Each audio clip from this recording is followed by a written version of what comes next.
Soğuk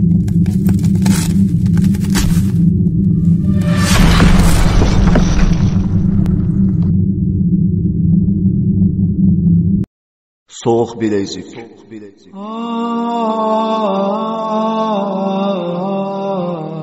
Nahayet şefkatlik ve mihriban Allah'ın ismi bilen başlayman. Esselamu aleykum ve rahmetullahi ve berekatuhu. Tövende İslam çakarlar grupsi tayyorlagan hicret tarixlaridan Soğuk bilezik degan eserini anlatışını başlaymiz.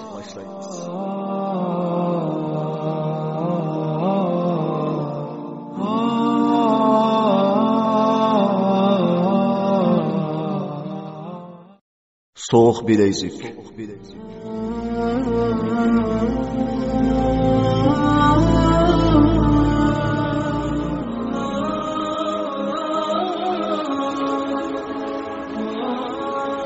Birinci kısım. Qarang, Ansarilarning sifatlari kitoblarda ko'p so'zlangan. Sahabelarning hayotida chiqadi. Payg'ambar alayhisalomga ansariylik qilgan sahabelar bor edi. U bizdan to'lim yiroq tarix bo'lsa-mu, biz uni o'qigan vaqtimizda yuraklarimiz sizlaydi. Bugunmi shunday kishilar bormidi deb o'ylab qolatdik. Ba'zilarga hatto qandoqmi bundoq bo'ladisin, ularmi inson tursa degan fikrlarni kallamizga keladi. Alloh bilan qasamki, mana men shu sifatga yaqin bo'lgan, shuningdek qila olgan kishilarni o'z ko'zim bilan ko'rdim. Bu nihoyatim yaxshi odam edi. Haqiqiy ansariy edi. Butun hayotini islomga atgandek qiladi. Bu odam o'zining tirishchanligi bilan Allohning mol dunyo ato qilganlik sababidan o'zining yurtida turib, topgan pullarini mujohidlarga yordam qildigan ansariylardan ekan. Qarang, bu kishining qizlarimning qaysini olsanglar elib ketinglar. Ular sababli bizning oilamizdan shahid chiqsin degan so'zlari ajoyib go'zal edi. Uning kechidagi o'zining yumshoq karavotida o'zi yotmasdan bizni yotqizib, o'zi yerda yetishi texmi odamni ta'sirlantiradi.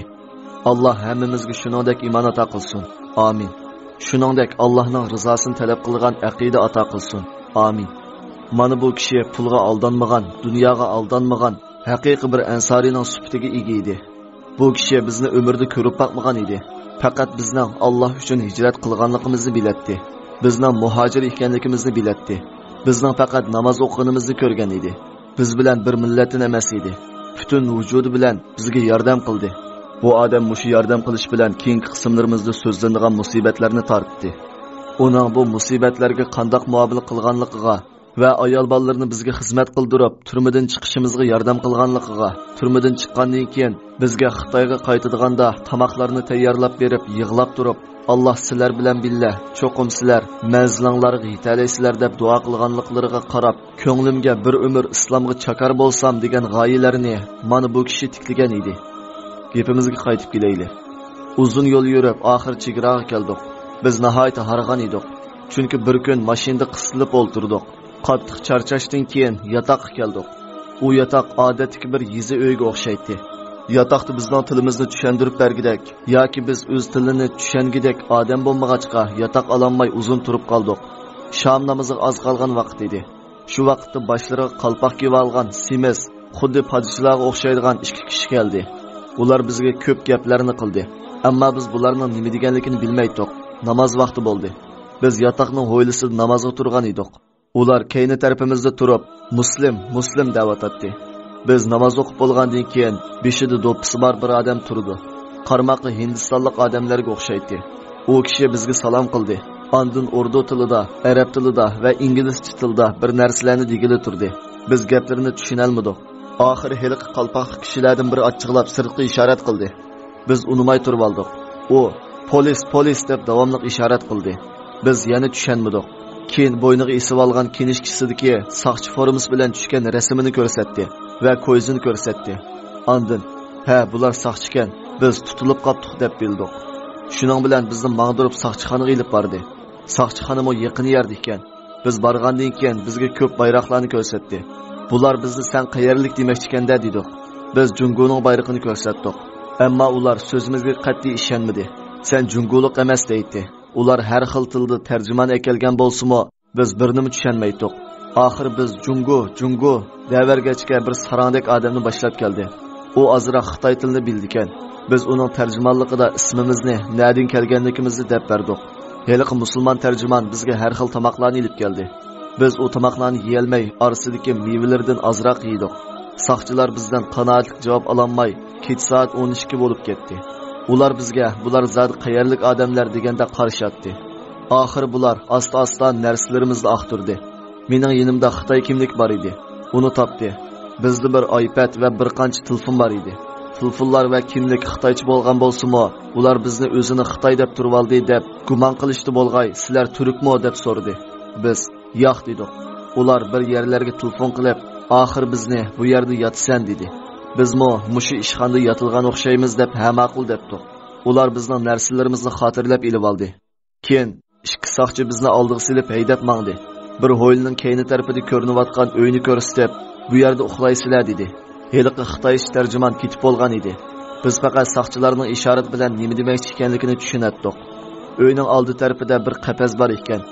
Odatda vatanning yezbozlarida dehqonlar kaptar yoki to'xo selib bozorga sotqili ekiladigan qafasga o'xshaydi. Kengligi va uzunligi 1,5 metr cho'nglikda, 50 sm egizlikda keladi. Qandaqmi uning ichi kirgili bo'lsin. Ammo soqchi bizni kirgan deb ishorat qilishga boshladi va kiyimlarimizni silishga ishorat qildi. Biz unimidik, lekin bizga qo'pollik qildi va qurol tanlab qo'rqitdi. Oxir kiyimimizni soldik. Oldida qafasga men kirdim. Qafasning ishki aran men patqichilik edi. O'milab kirdim. Tova, ko'nglimda nimalar kechkinni bilamsiz. Balkim bular bizni bu qafasga solab opirib go'shimizni yeydigan o'xshaydi deb o'ylasam va yana balkim bular bizni qafasga solab opirib qul qilib sotadigan o'xshaydi degan xiyollar kechiyotdi. Qafasga kirdim. Keynimdan men kirgan qafasning ishkini taqib etdi. Qo'rqib yig'layotdim. Atrof qorong'u bo'lib, soqchilarning qo'lida qo'lchiroq bor edi. Oldi tarafimdan bir eshik ochildi. Ichida odam ovozini angladim. U odam qandoq odam qat'iy ko'rolmadim. Ko'zlarining oqlari va tishining iqi ko'zimga ko'rildi. U qorong'u ko'langa meni kirishga ishorat qilib chaqirdi. Men qo'rqib titirgach ko'zlarimdan yosh to'kkan holda ichidagi eshikdan beshimni kirgizdim. Heliqi ichidan menga ko'ringan qora ko'langa qo'pol qo'llari bilan beshimni tutib so'rab akirdi. Ichi texim qorong'u edi. Teshidagi soqchi ichidagi odamlarga bir narsalarni da'vat etdi. Men yotoqning o'ttirida o'ltirdim va avratlarimni yo'gidim. Teshidagi ikki qarindishim men qilgan muomil bilan yinimga ilib kirildi.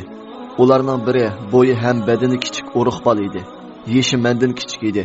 Yana bir bo'lsa, u mendan xilida kichik bo'lib, din yo'lida ko'p aziyat chekkan islom ummati uchun ma'rikarlik qilib ishlab topgan pullarida maxsus jihad va tavhid kitoblarini bostirib haqsiz tarqatgan taqvo shahid edi. Biz uchimiz yotoqqa kirgandan keyin bizga birmi kishilar kiydigan yopkini birdan tashlab berdi. Biz uni kiyib belimizni qat'iy to'xtata olmadik. Yotoq ichidagi biri bizga u yopkini chigishni qayta o'rgatgan bo'lsa-mo, biz zodi chegalmadik. Oxir tishilik soqchi bir narsalarni deb ketib, birozdan keyin bizning ishdan ko'ylaklarimizni ilib keldi. Biz kiyimimizni kiyib bir chetda o'ltirdik. Tishilik soqchilar "Okey" deb ketib qoldi. Tong otay dedi. O'rnimizdan turib, tayammum qilib bomdod namozini o'qidik. Tong suzildi. Biz yotoqqa bir boshdan qarashga boshladik. U yotoq bir qamoqxona bo'lib, ichida 10 dan ko'p odam bor ekan. Yotoqning ostiga yog'och shal yotqizilgan bo'lib, bu yog'ochlarda kir maynatlar pishib, odam badaniga yepishadigan bo'lib ketgan edi. Odam badani xuddi mayga chaplashgandek chaplashatdi.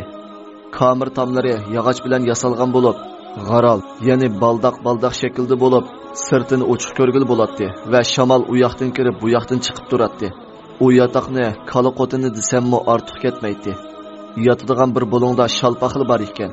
U yerda hayotimni ko'rib boqmagan mushuk bolalardek cho'nglikda chashqanlar bor ekan. Texim odam siqiladigan yeri orliqda shu birli rishatga tam bo'lib, u orliqdan ichidagi kishilarning qo'llarini tutishga qodir bo'laligidek orliq bor ekan. U yotoqda ba'zilarning put-qo'llarida zanjir kishan bor. 7-8 atrofida chochlari chuvuq, kiyimlari yirtiq, xuddi Suboyda filmidagi Vusong Palining kirgan turmadagi odamlarga o'xshaydi. Chiroylar bo'lsa, yuymay maynatligidan qozon qarisi yo'qib qolgandek ayollar bor ekan. U ayollar qarmoqqa u yerda bek uzun turgandek qiladi. Hammasi bekla holsizlanib ketgan bo'lib, tuzuk o'ltirg'idekmi holi yo'q edi. Tova, u vaqtdagi bizning hissiyotimizni til bilan ifodalash tez keladi. Nima degan ibtidoiy. Biz atrofni bir qo'r ko'rgandan keyin bir-birimizga qarashdik. Hammamizning ko'zlari liq yosh bilan to'lgan edi. Bir-birimizning ko'zlari bir narsalarni da'vat etdi. Oxir men gap boshladim. Qarindoshlar, Alloh bizni bu yerda o'ltirishni maqsad qilgan o'xshaydi. Bu yerdan odam hayot chiqarligidekmi emas. Agar bu yerda o'lsak shahid bo'larmizmi? Mening gunohim bek ko'p. Texi Alloh rozi bo'lgudek amal qilib boqmadim. Qarindoshlar, mendan rozi bo'linglar. Men sizlardan rozi. Lekin agar shahid bo'lsanglar, Alloh ruxsat bersa, menga shafaat qilishga va'da beringlar, deyishimga ular hurkirab yig'lab ketdi. Menmi ham yig'ladim. Biz yig'lashib turatdik. Kamera oldiga heliqi tunugun kelgan musulmon tarjimon bilan bir necha musulmon kishilar keldi. Ularning qo'llarida ko'p narsalar bor ekan. Har xil tamoq va jaynimaz, ishton degandek narsalar bor edi. Ular bizga u narsalarni bergach sabr deydi. Biz faqat jazakalloh deyalaydik. O odamlar bizga umid va kuch ilib kelgan edi. Ular ko'p gaplarni qildi. Biz faqat gaplaridan duo, sabr degan gaplarni tushunaldik va ishorat qilib, orasidagi yoshli cho'ngroq bir kishining tamoq eklib berdiganligini, halol ekanligini, yesak bo'ladiganligini tushundirdi. Rost degandek biz u yerdan ayrilguncha har kun u bechora ansoriy buvoy tamoq ekeldi. U har kun oq guruch va bir necha xil qo'rim eklatdi. Biz faqat to'xi qo'rimisini yedik. Boshqa tamoq va kiyimlarni biz heliqi yon kamerdagi ayollarga berdik. Ular uzundan buyon ichirqab ketgan ekan.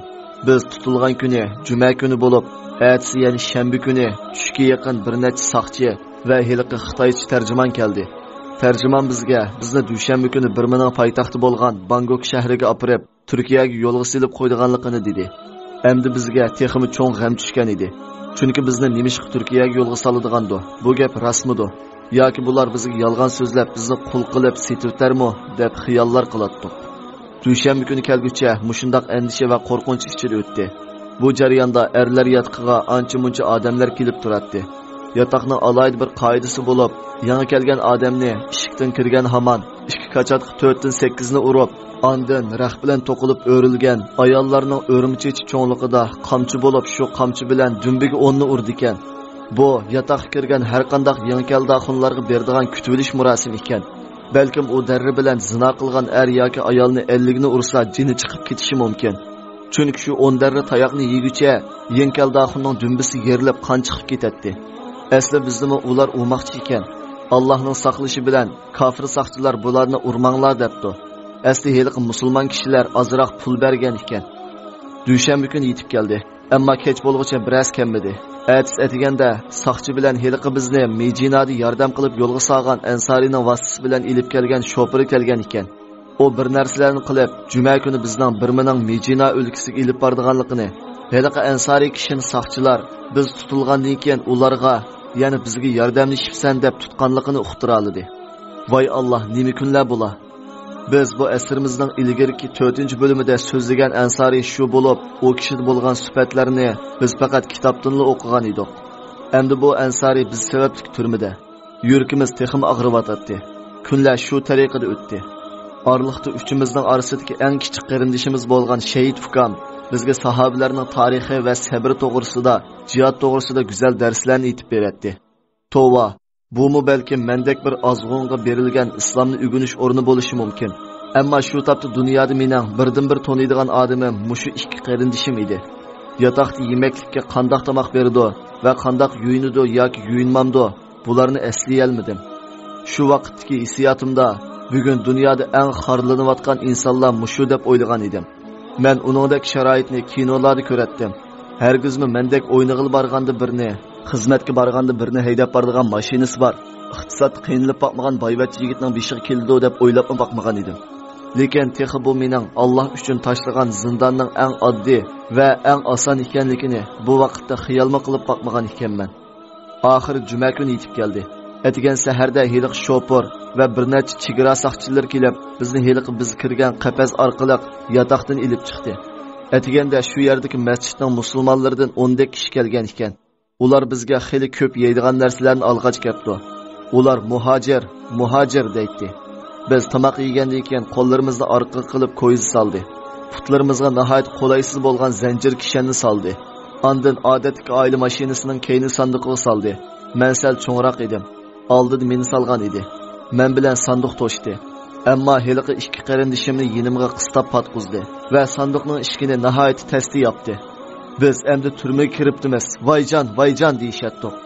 Mashina qo'zg'aldi. Balkim biz yo'lga chiqqanda soat 7 bo'lgan bo'lishi mumkin edi. Biz to'xtamay menga kech soat 10 da yetib keldik. Bu yo'l ustida saqchilar bizni biror yerga tushirib boqmadi. Tarat qistab amalsiz ishtonlarga chiqatdi. Ishtonlar ho'l, hamma yer chaplashqoq bo'lib ketgan edi. Ussuzlik galni qursa, qo'ldagi ko'yza qo'lni sezmas qilib etgan edi. Biz borgandan keyin qo'limiz ishib ko'yzini ololmay kesib oldi. Meningcha buningga o'xshash mashinaning qiyinchiligi Tayland chegarasidan Malayziya poytaxtiga mashina keynida o'ltirib boqqan qarindoshlarning ko'z oldiga kelishi mumkin. Oxiri biz Birmaning Mijina o'lkasi shahar markaziga yetib keldik. Endi nimalar bizni kutib oladi? Qani yashab qarab boqaylik. Bu qitimliq anglitishimiz mush yerda oxirlashdi. Keyingi anglitishimizni ko'rishgacha sizlarni Janobi Allohga topshirdim. Assalomu alaykum va rahmatullohi va barakatuh. Nahya bihi fi izzatin tasmu bihi